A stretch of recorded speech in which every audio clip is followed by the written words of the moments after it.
Boa noite, meus queridos irmãos. Saúdo todos com a graça e a paz do nosso Senhor Jesus Cristo. Amém?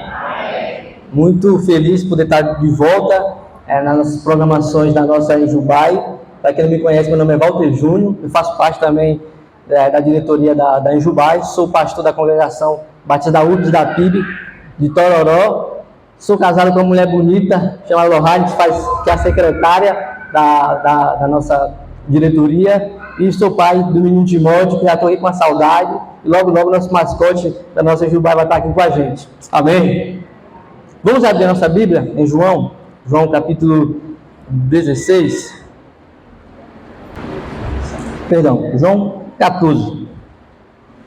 Se aqueles que puderem ficar em pé, nós vamos ler João capítulo 14, só os dois versículos, o verso 5 e o verso 6. Todos acharam? João capítulo 14, versos 5 e 6. Assim diz a palavra do nosso Deus.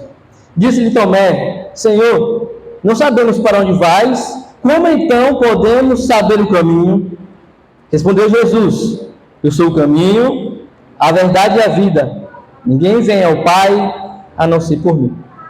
Oremos. Obrigado, eterno Senhor. Obrigado por mais um dia, mais uma noite, Deus, da tua graça e misericórdia renovado às nossas vidas. Obrigado, Deus, porque o Senhor entrou na nossa vida e fez diferença. E hoje podemos viver na verdade. Hoje podemos ter vida. Porque em Ti, ó Deus, só em Ti, nós temos a verdadeira alegria da vida eterna. Que não estão nas coisas daqui da terra, mas do céu. Que o Teu nome seja glorificado hoje e sempre. Os irmãos podem se assentar.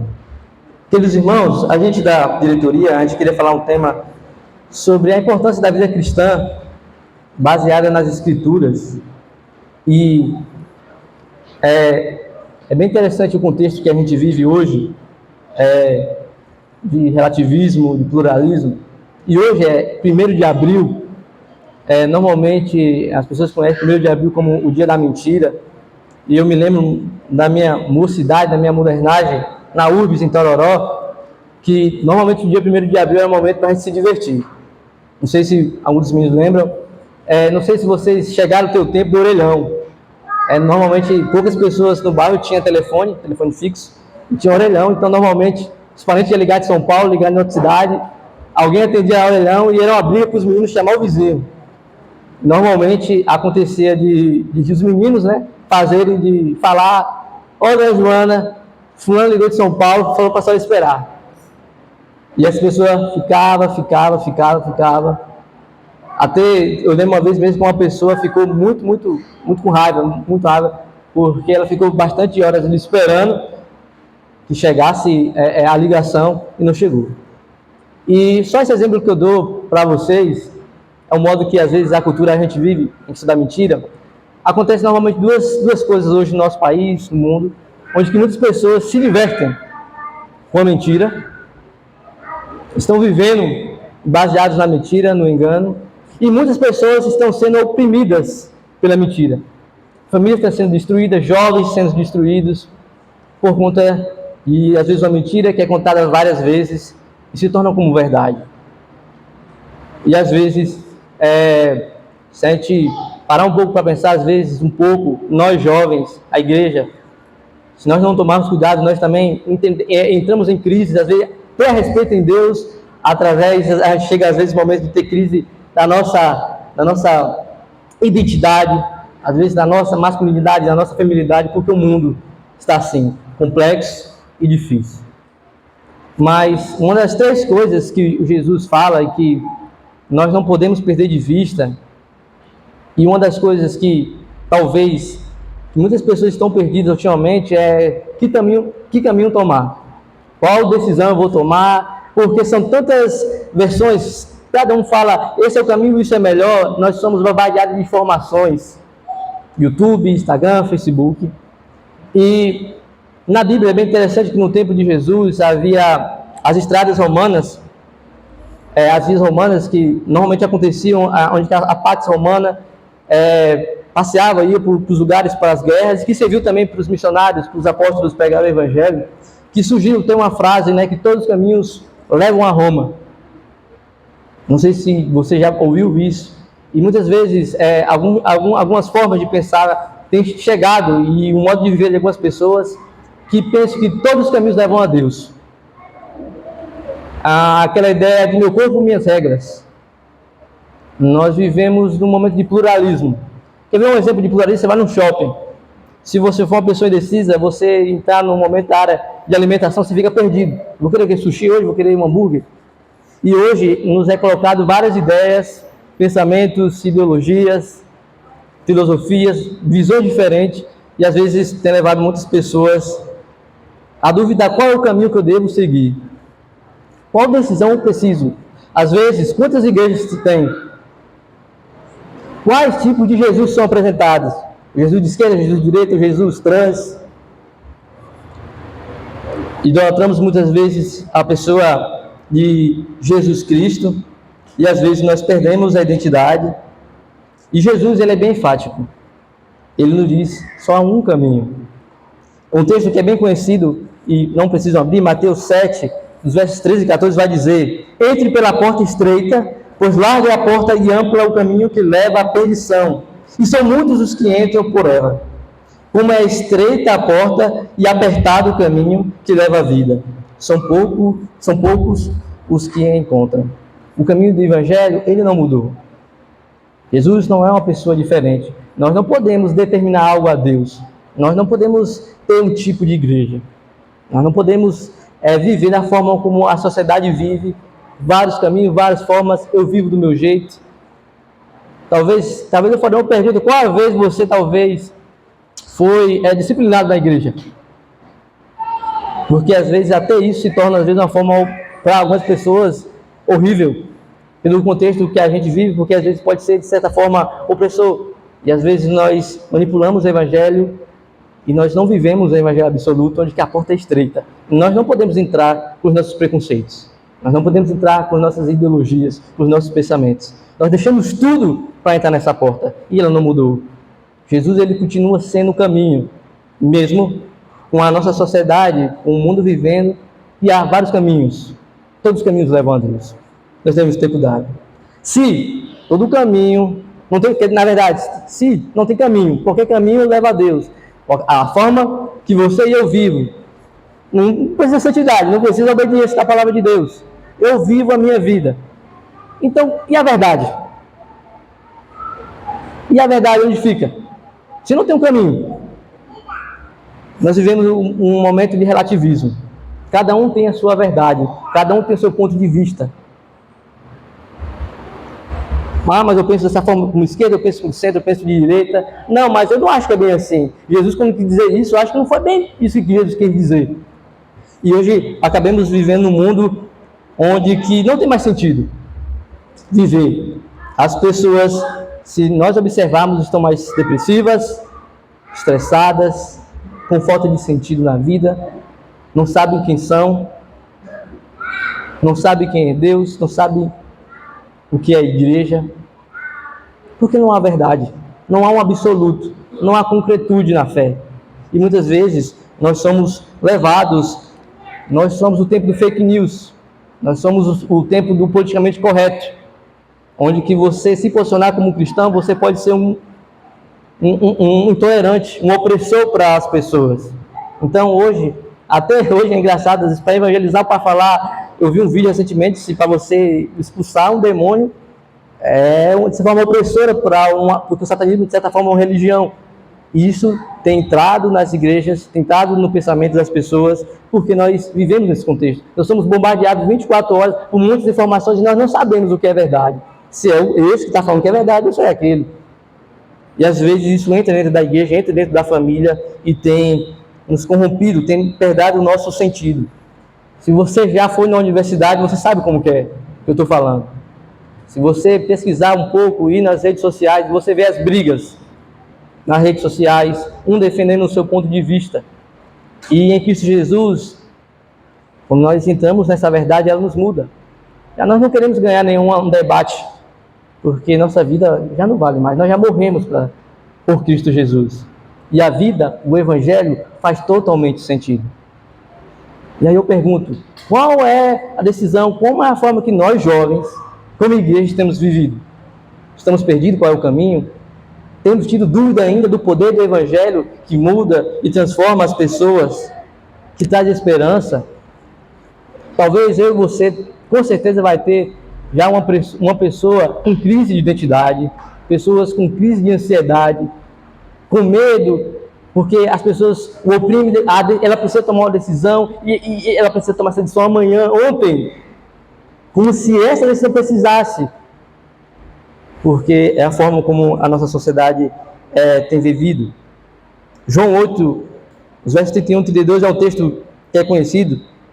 Disse Jesus aos judeus que haviam crido nele: se vocês permanecerem firmes na minha palavra, verdadeiramente serão meus discípulos e conhecerão a verdade, e a verdade vos libertará. Às vezes, esse texto tem colocado como se fatos ia trazer liberdade. Não, Jesus está falando sobre os seus discípulos. Aqueles que estão nele serão libertos, porque ele tem a verdade. Ele tem para você e para mim aquilo que eu e você precisamos ouvir.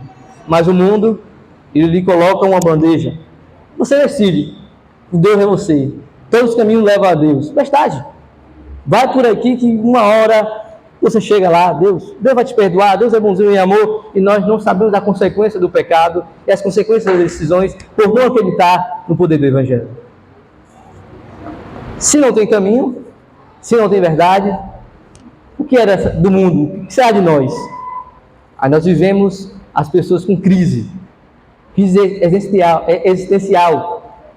As ideologias e filosofias mundanas entrando, estão pipocando nas universidades, e as pessoas, e agora? Será que Jesus existe mesmo? Será que esse Evangelho é verdade? Mas Jesus nos apresenta uma forma lógica que é de suma importância para nós como igreja e que nós não podemos perder ela de vista.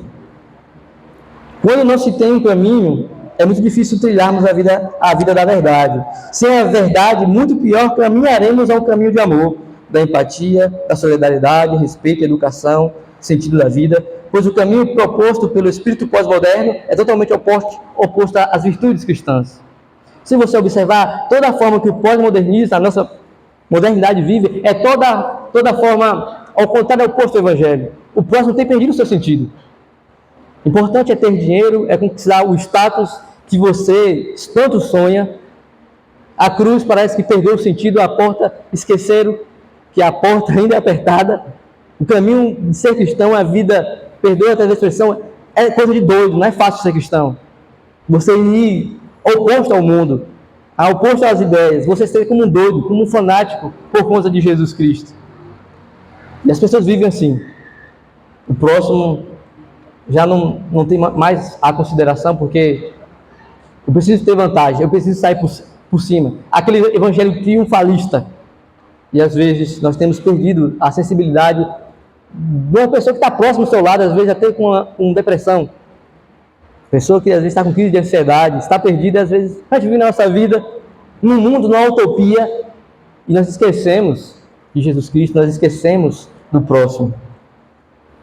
E aí eu faço uma pergunta para nós nessa noite. A nossa geração sabe o que é realmente ter vida? Será que nós sabemos realmente como é ser um cristão e saber que eu tenho uma vida eterna e que eu não preciso de certas coisas para me fazer sentir existente, feliz, completo? Sem o caminho e a verdade que somente há em Cristo, nunca teremos a ciência do que é o verdadeiro sentido da vida, que é viver para a honra e a glória de nosso Senhor Jesus Cristo. Os discípulos de Jesus precisam entender que a vida que nós dispôs está nele. E nosso viver cristão é o principal meio de demonstrarmos a essa geração que a vida existe e ela está fundada em Jesus Cristo de Nazaré. Sabe uma forma de você saber o que é realmente a vida, o que é fazer sentido na vida? Você vive a igreja, você vem para a escola dominical, você conhece os irmãos, você vê a transformação que Deus fez na sua igreja, na sua vida, e que é diferente, que você não precisa de coisas que agreguem, porque Jesus foi o seu quebra-cabeça da sua vida, não precisa mais nada, porque Ele é suficiente. Você consegue ver na sua igreja local o poder de Deus de transformar a vida de pessoas que eram nada, pessoas que eram cegas, mortas, mas Cristo deu vida, porque Ele é o caminho, e Ele é a verdade. E você entra, porque eu e você precisamos tomar decisão. Ele não te enrola, e Ele fala como é que é o seu reino. É difícil. Terão aflições, serão perseguidos, odiarão, porque o mundo me odeia. Sempre de forma transparente, porque esse é o Evangelho. Nós não precisamos esconder.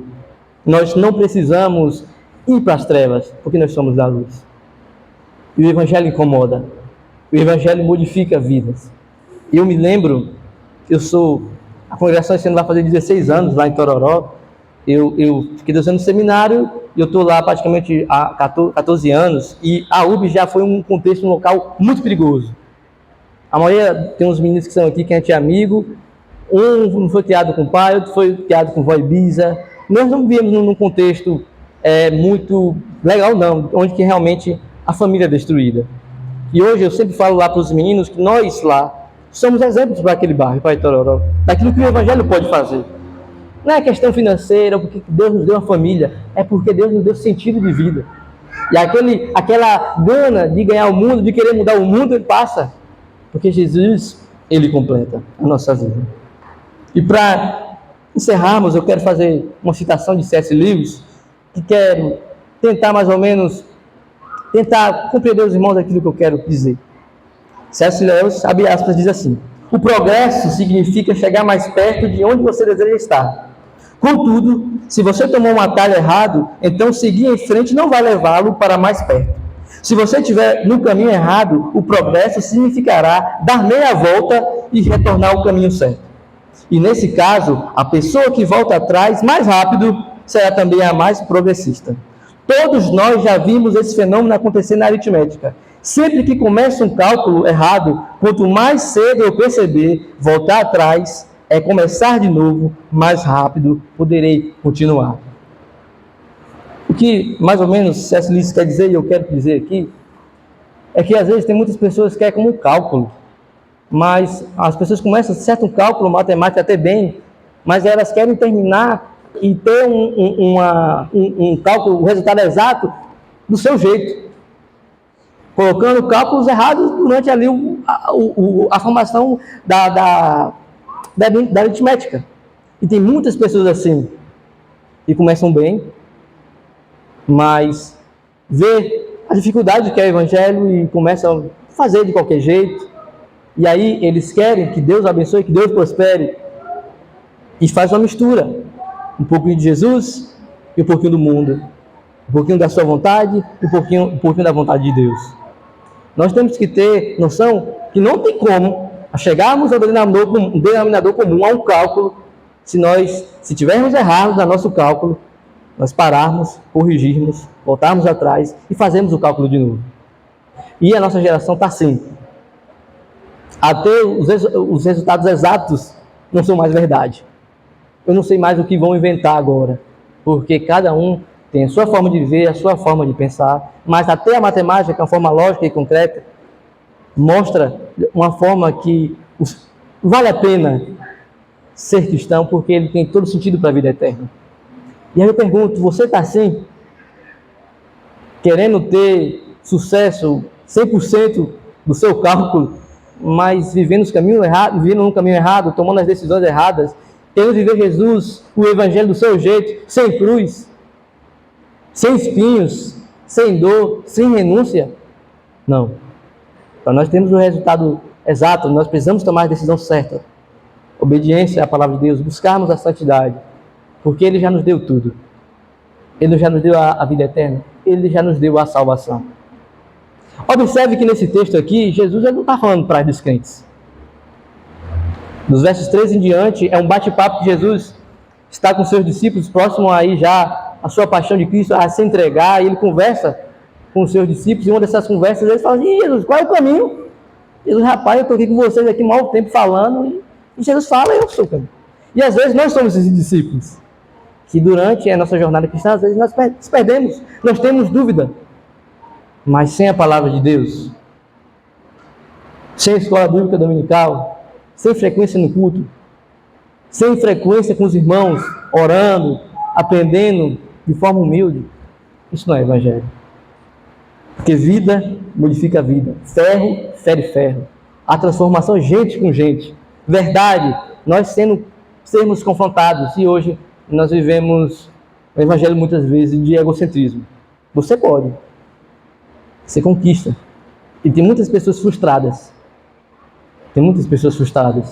do evangelho, com Deus, com a igreja, porque prometeram a ele algo que às vezes nem Cristo prometeu, e às vezes as pessoas estão desanimadas.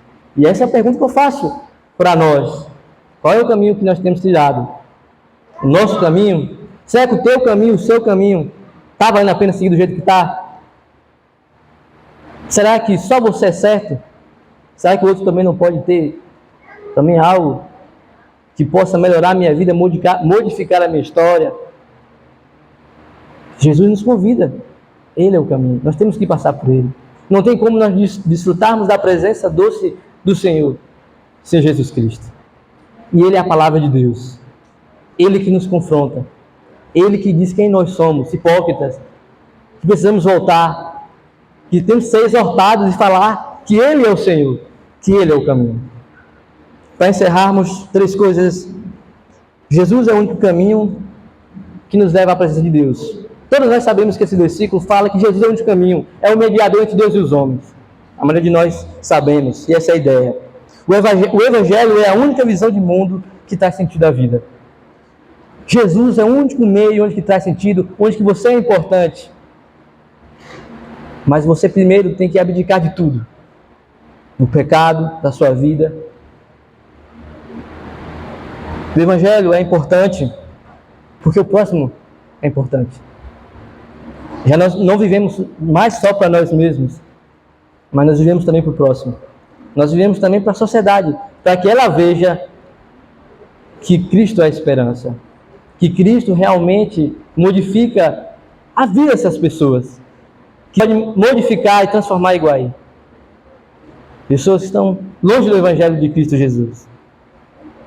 E 3, somente nas Escrituras obteremos a verdade que livra os que estão alegres na mentira. Lembra que eu falei dos amigos que chegaram falando: Dona Marli, Rio de São Paulo, que estão alegres por causa da mentira. O Evangelho modifica a vida dessas pessoas. Quantas vezes nós já vivemos enganados, achando que nós estamos bombando, e nós descobrimos que nós éramos idólatras. E o Evangelho também, ele traz descanso àqueles que sofrem por causa da mentira. É muito difícil ver algumas famílias sendo destruídas por conta das ideologias. É muito difícil ver jovens perdendo a sua identidade, a sua masculinidade, a sua feminilidade, o sentido da vida que é glorificar a Deus. Às vezes nós somos oprimidos, às vezes até pelos nossos pais, que eles acham que muitas vezes a forma dele pensar, e às vezes nós podemos tomar decisões diferentes. Às vezes nós é pressionados pela nossa igreja, pela nossa cidade, e Jesus liberta, porque Ele é o caminho. O fardo dele é leve, manso e humilde. Agora cabe nós, como crentes em Cristo Jesus, de confiar, de botar à prova, de viver e desfrutar o quanto o Evangelho ele modificou a minha vida. E eu quero também que as pessoas, os meus amigos, tenham o mesmo prazer que eu tenho em Deus. Eu não preciso mais daquele liberalismo, daquela religiosidade, porque Cristo me fez novo. Cristo mudou a minha forma de pensar. E hoje eu vivo. A verdade que liberta do Evangelho é esse, querido irmão: Jesus Cristo. Ele é o único amigo, Ele é o único conselheiro, Ele, para Ele, sobre Ele, sempre Ele. E eu continuo. Qual é o teu caminho? Qual é a forma como você está caminhando? Você quer fazer um cálculo, tirar a nota, tirar o resultado certo, mas do seu jeito, da sua forma de vida, da sua forma de pensar, da sua forma egoísta de pensar o mundo, de pensar a respeito de você mesmo? Nós, crentes em Cristo Jesus, devemos aprender que nós temos que ter só um espírito, um só pensamento, uma unidade, diferentes, porém um. E isso só o Evangelho pode trazer. Que Deus tenha misericórdia da nossa vida, tenha misericórdia do nosso país e nos ajude a viver o Evangelho na nossa universidade, na escola, na nossa família, para que as pessoas vejam que como é alegre, como é belo servir ao Senhor Jesus Cristo. Eu quero orar por nós nessa noite, orar pelo nosso país, por Iguaí, para que Jesus Cristo continue ainda modificando a nossa vida e que nós não tenhamos vergonha de dizer que nós somos crentes. Nós temos a vida eterna. Senhor Jesus, nós queremos agradecer ao Senhor, porque o Senhor entrou na nossa vida e pode entrar na vida também de muitas pessoas, de forma bruta, mas de forma amorosa, e mostrar, ó Deus, o quanto o Senhor ama, o quanto o Senhor nos ama, o quanto o Senhor tem, ó Deus, lutado para que a gente deixe a nossa obstinação, a nossa dureza de coração. Senhor, se há alguém aqui que tem vivido, ó Deus, de forma opressiva, ó Deus, que só tem de misericórdia, Senhor, ajude, ó Deus, as nossas famílias que têm sofrido, ó Deus, com as ideologias.